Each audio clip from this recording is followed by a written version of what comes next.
গেজেটভুক্ত করে চাকরিতে যোগদানের নিশ্চয়তা চাই। কোন কারণে আমাদেরকে বাদ দিয়ে আবার দ্বিতীয় গেজেট প্রকাশ করা হলো? বিসিএস থেকে 227 জনকে প্রথম গেজেটে গেজেটভুক্ত হওয়া সত্ত্বেও দ্বিতীয় গেজেটে বাদ দেওয়া হয়েছে।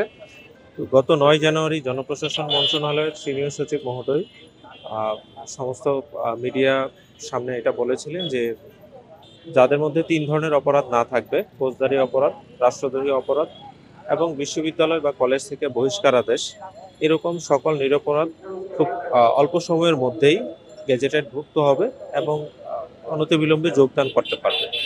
তো এরপরে দেখা গেল যে প্রায় 2 মাস পেরিয়ে তৃতীয় মাস এখন চলতেছে। স্যার বলেছিল 2-3 কর্মদিবসের মধ্যে জয়েনিং গেজেট একটা নতুন হবে। তৃতীয় মাস চলতেছে, কিন্তু তারপরেও এখনো আমাদের গেজেটটি প্রকাশিত হয়নি। তো আমরা মূলত এই দাবি নিয়ে এসেছি যেন খুব অল্প সময়ের মধ্যে আমাদের গেজেটটি প্রকাশিত হয়। দেশ জুড়ে তোলপাড় ওয়ালটন ফ্রিজ কিনে আপনিও হয়ে যেতে পারেন মিলেনিয়ার।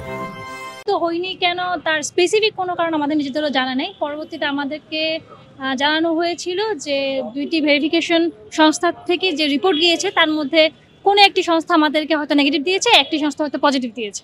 তো একটি সংস্থা নেগেটিভ দেওয়ার কারণে আমাদেরকে পরবর্তীতে গেজেট থেকে বাদ দেওয়া হয়।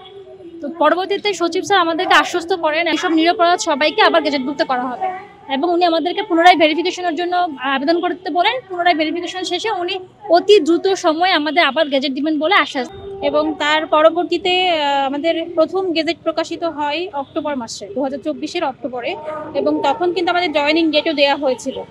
কিন্তু পরবর্তীতে 30শে ডিসেম্বর আমাদের আবার সেকেন্ড গেজেট প্রকাশিত হয়, সেখানে আমরা 227 জন গেজেটভুক্ত হই না, কিন্তু এর কোনো স্পষ্টত কারণ আমাদেরকে উল্লেখ করা হয়নি।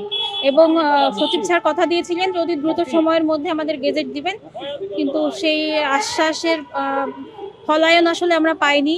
আমরা দীর্ঘ প্রায় 3 মাস হতে চললো আমরা অপেক্ষামান ছিলাম।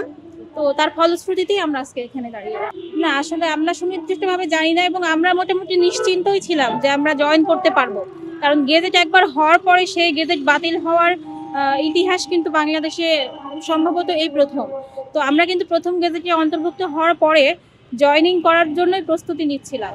তো সেখানে আসলে 30শে ডিসেম্বরের গেজেটটা আমাদের জন্য অনেকটা অনাকাঙ্ক্ষিত, এবং এটা আসলে একদম স্পেসিফিক কোন কারণে আমাদেরকে বাদ দিয়ে আবার দ্বিতীয় গেজেট প্রকাশ করা হলো এটা আমাদেরকে সেভাবে জানানো হয়নি, স্পষ্টভাবে জানানো হয়নি।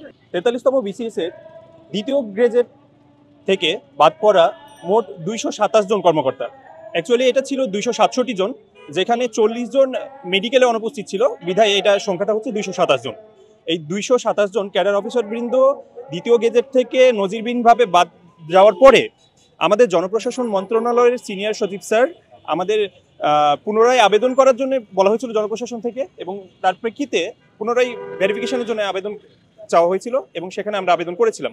এবং আবেদন করার পর জানুয়ারির 9 তারিখে সিনিয়র সচিব স্যার আমাদের আশ্বস্ত করেছিলেন যে অল্প সময়ের মধ্যে আমাদের গেজেটভুক্ত করে চাকরিতে যোগদান নিশ্চিত করা হবে।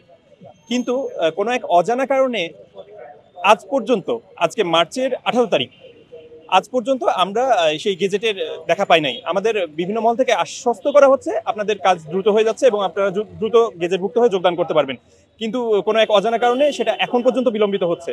এবং আমরা এখানে উপস্থিত হওয়ার একটাই কারণ, আমরা মাননীয় সিনিয়র সচিব স্যারের যে প্রতিশ্রুতি সেটা দ্রুত বাস্তবায়ন চাই এবং ঈদের আগেই গেজেটভুক্ত করে চাকরিতে যোগদানের নিশ্চয়তা চাই।